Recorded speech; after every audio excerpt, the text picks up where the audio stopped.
সুপ্রিয় শ্রোতা, গল্প পাঠের আসর চ্যানেলে শুনতে যাচ্ছেন সত্যজিৎ রায় রচিত যখন ছোট ছিলাম বইটির ৬ষ্ঠ পর্ব। আমি ওয়ারা করিম, সাথে থাকুন। হেডমাস্টার মশাইয়ের পরেই যাকে সবচেয়ে বেশি সমীহ করতাম তিনি হলেন অ্যাসিস্ট্যান্ট হেডমাস্টার জ্যোতির্ময় লাহিড়ী। একে আমরা লাহিড়ী স্যার বা জ্যোতির্ময় বাবু বলে না ডেকে সবসময় মিস্টার লাহিড়ী বলতাম। তার কারণ মাস্টারমশাইদের মধ্যে এনার মতো সাহেব আর কেউ ছিলেন না। লম্বা সুপুরুষ চেহারা, গায়ের রং ধপধপে, দাড়ি গোঁফ কামানো, পরনে স্যুট আর টাই। স্যুটের কোটটা একটু বেঁটে, এছাড়া খুঁত ধরার জো নেই। হলঘরে কোনো অনুষ্ঠান হলে ইনি দাঁড়িয়ে থাকতেন হাত দুটো পেটের উপর জড়ো করে। হাততালির প্রয়োজন হলে দুটো হাত উঠত না কখনো।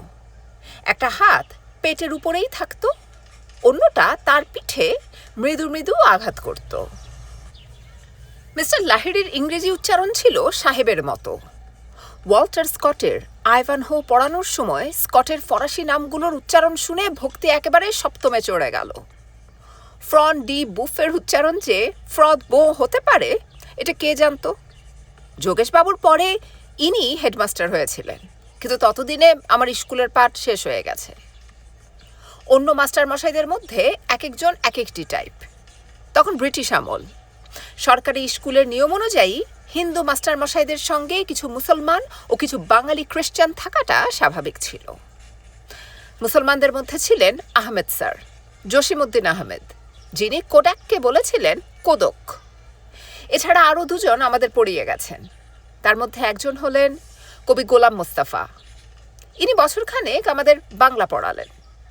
এর একটি কবিতা আমাদের পাঠ্যের মধ্যে ছিল, যার প্রথম 2 লাইন হল, আনমনে একা একা পথ চলিতে, দেখিলাম ছোট মেয়ে ছোট গলিতে। মোস্তফা সাহেব পূর্ববঙ্গের লোক। চ আর ছকে ইংরেজি এসের মতো উচ্চারণ করেন। আনমনে একা একা পথ চলিতে, দেখিলাম ছোট মেয়ে ছোট গলিতে। ভারী দরদের সঙ্গে কবিতাটি পড়লেন তিনি, কিন্তু উচ্চারণ শুনে কিছু তেঁদর ছেলে বুঝে নিল একে নিয়ে একটু রগড় করা যায়। গোপাল আগ্রহের সঙ্গে প্রশ্ন করল, আচ্ছা, এই যে ছোট গলিতে ছোট মেয়ে দেখার কথা লিখেছেন, এটা সত্যি ঘটনা স্যার? মোস্তফা সাহেব সরল মানুষ, বললেন, হ্যাঁ সত্যি সত্যি। আমি একদিন গলি দিয়ে যেতে যেতে দেখি একটি ছোট্ট মেয়ে দাঁড়িয়ে আছে। আমি তার পাশ দিয়ে যাবার সময় তার মাথায় টুক করে একটা টোকা মেরে দিলাম। টোকা মারলেন স্যার? বাহ! কথার বেশি এগোলো না, কারণ পিছন থেকে এই গোপলা বস বলে চাপা ফিসফিস রব উঠেছে। মাস্টারমশাইদের মধ্যে খ্রিস্টান ছিলেন 2 জন, বিডি স্যার আর মনোজবাবু। বিডি স্যার অর্থাৎ বিডি রায়, পুরো নাম বোধ হয় বিভুদান কি বিধুদান। এমন নাম এর আগে বা পরে কখনো শুনিনি। ইনি পড়াতেন ইংরেজি। ছোটখাটো মানুষ, ইংরেজি উচ্চারণ যাতে ঠিক হয় সেদিকে বিশেষ নজর। ঈশপের গল্প the ox and the frog পড়াবার আগে বলে নিলেন, ভাওয়েলের আগে দা এর উচ্চারণ হবে দি, আর কনসোনেন্টের আগে দা। দি অক্স অ্যান্ড দ্য ফ্রগ। আর ইংরেজি দ এর উচ্চারণ বাংলা দ এর মতো নয়।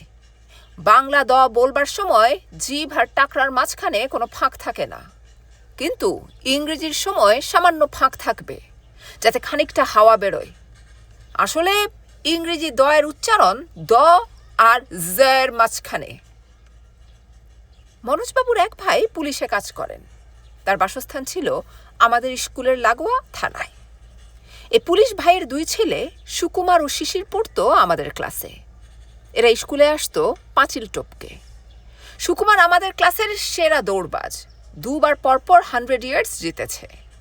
শিশিরটা মিচকে, বইয়ের সঙ্গে সম্পর্ক নেই।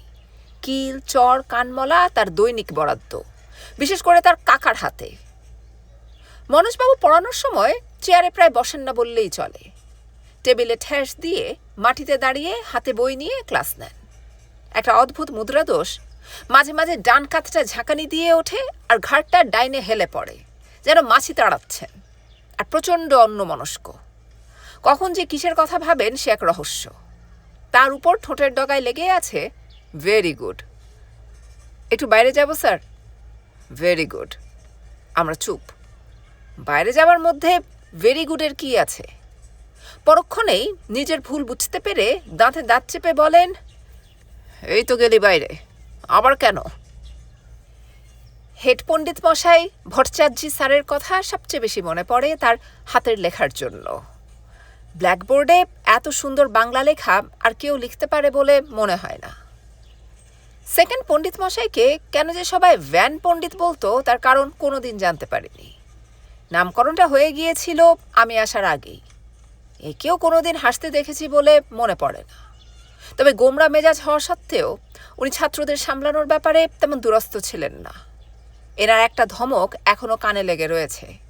চেঁচিয়ে চেঁচিয়ে আমার গলা দিয়ে রক্তের গঙ্গা বয়ে গেল, তাও তোমরা মনোযোগ দিচ্ছ না। এনার হাত যে চলতো খুব বেশি তা নয়, কিন্তু একবার অজয়কে কানের পাশে চড় মেরে প্রায় অজ্ঞান করে দিয়েছিলেন। সেদিন সারা স্কুল সরগরম। টিফিনের আগের ক্লাসে ঘটনাটা ঘটেছে। টিফিনের ঘন্টা পড়ে গেছে, কিন্তু ক্লাস থেকে কেউ বেরোয়নি। অজয় মুখ লাল করে হাত দিয়ে কান ঢেকে মাথা হেঁট করে বসে আছে। ছেলেরা তাকেই ঘিরে রয়েছে। পণ্ডিত মশাইকেও একরকম ক্লাসেই বন্দি করে রাখা হয়েছে। বাইরে থেকে ক্লাসরুমের বন্ধ দরজার খড়খড়ি ফাঁক করে অন্য ক্লাসের ছেলেরা ভ্যান ভ্যান করে টিটকিরি দিচ্ছে। প্রহার ছাড়া আরেক রকমের অস্ত্র কোনো কোনো মাস্টারমশাই ব্যবহার করতেন, যেটা প্রহারেরও বাড়া। সেটা হলো বাক্যবাণ। রমণীবাবু ছিলেন এ ব্যাপারে অদ্বিতীয়। তার দাঁত খিঁচুনো চেহারাটা ব্যঙ্গ বিদ্রুপের জন্য সবসময় তৈরি থাকত। সঞ্জয় বলে একটি নতুন ছেলে ভর্তি হলো। তখন আমরা বোধহয় ক্লাস 8-এ। জানা গেল ঠাকুরবাড়ির সঙ্গে তার একটা সম্পর্ক আছে। ছেলেরা মস্করার এই সুযোগ ছাড়বে কেন? আমার বেলাতেও ছাড়েনি। আমি যে সুকুমার রায়ের ছেলে আর উপেন্দ্র কিশোরের নাতি এটা গোড়াতেই জানাজানি হয়ে গিয়েছিল। তারপর ক্রমে বেরিয়ে পড়ল HMVর আর্টিস্ট কনক দাস আমার মাসি, আর বাংলার সেরা ক্রিকেটার কার্তিক বোস আমার কাকা।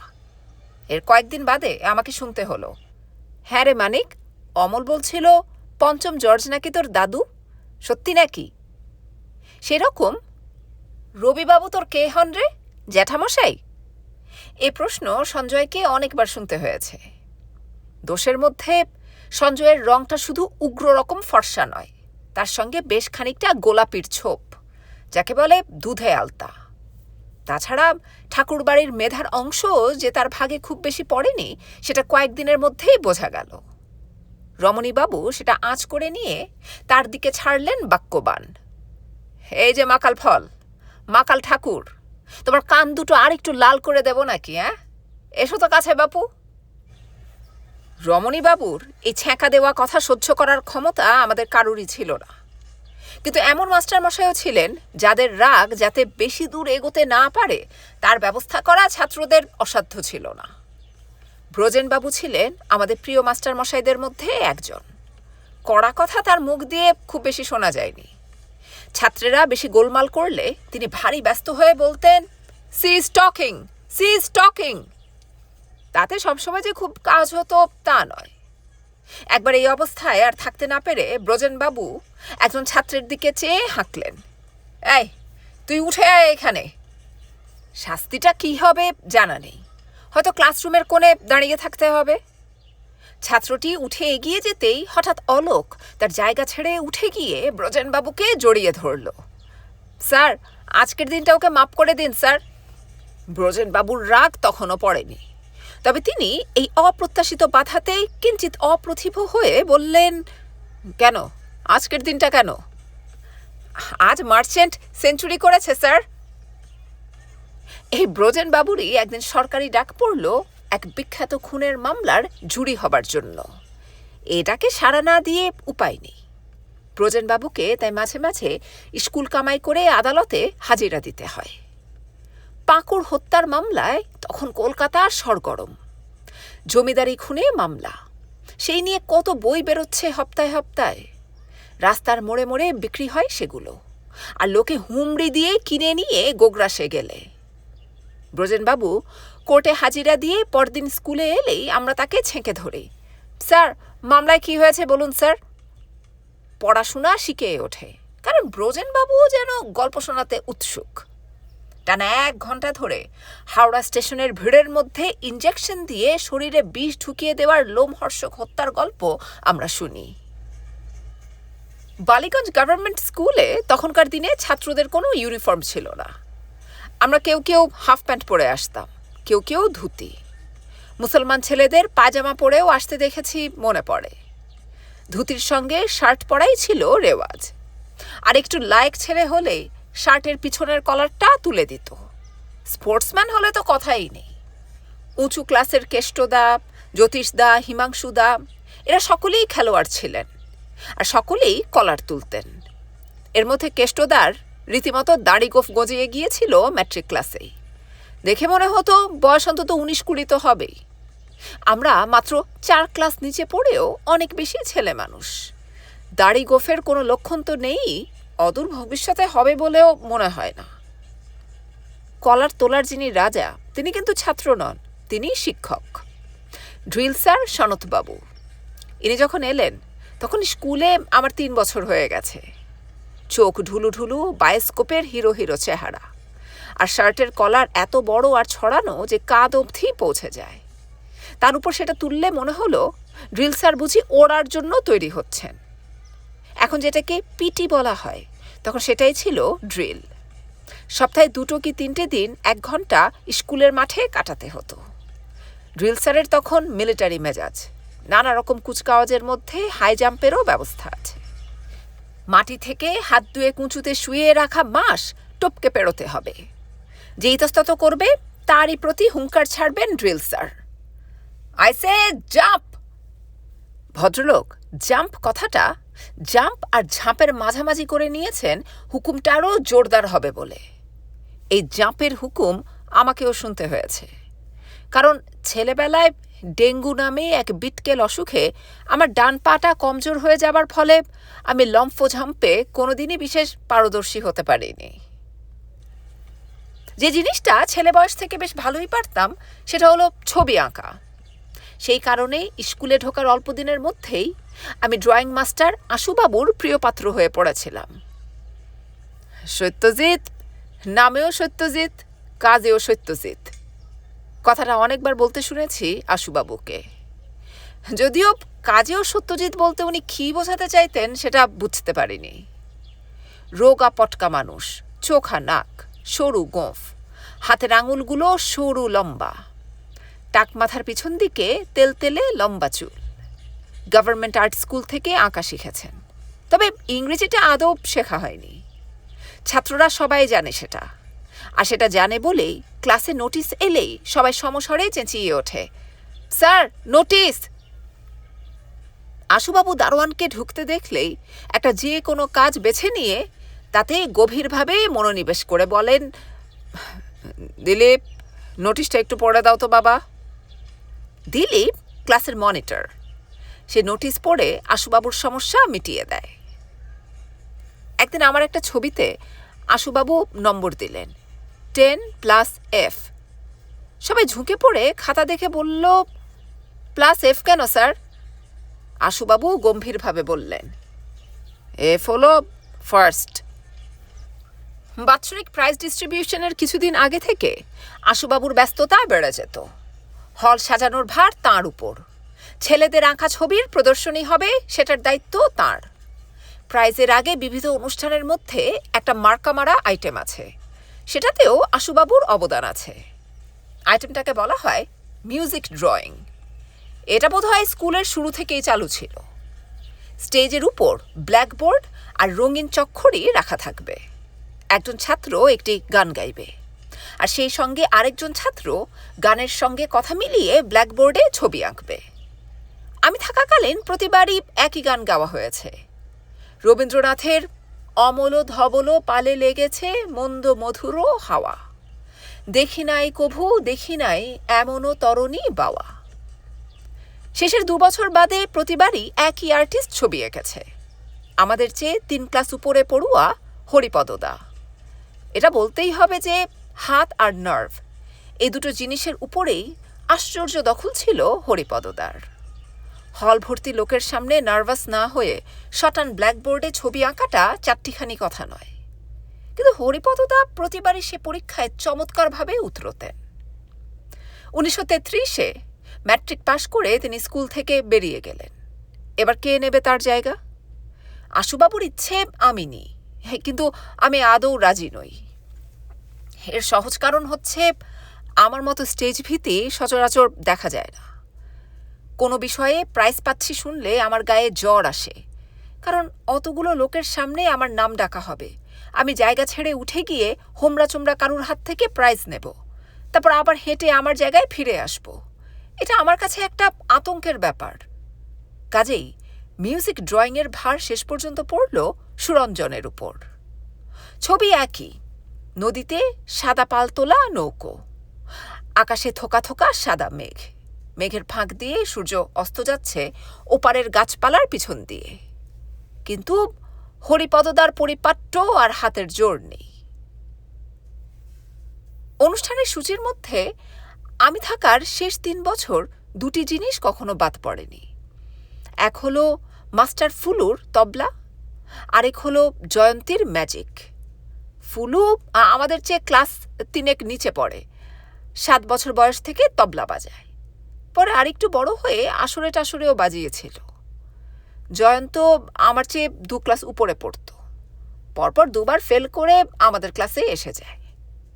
পরীক্ষায় যে সে পাশ করবে না সেটা বুঝেছিলাম যখন সে আমাদের সঙ্গে এক ক্লাসে বসে পরীক্ষা দিচ্ছে। আমরাও লক্ষ্য করছিলাম সে খাতার দিকে না চেয়ে বারবার নিজের কোলের দিকে চাইছে। কোলে বই খোলা আছে কি? যে মাস্টারমশাই গার্ড দিচ্ছিলেন তিনিও ব্যাপারটা দেখে হনহনিয়ে এগিয়ে গেলেন জয়ন্তর দিকে। নিচে কি দেখা হচ্ছে? জয়ন্ত হাত তুলে দেখিয়ে দিল তাতে একটি আস্ত মর্তমান কলা।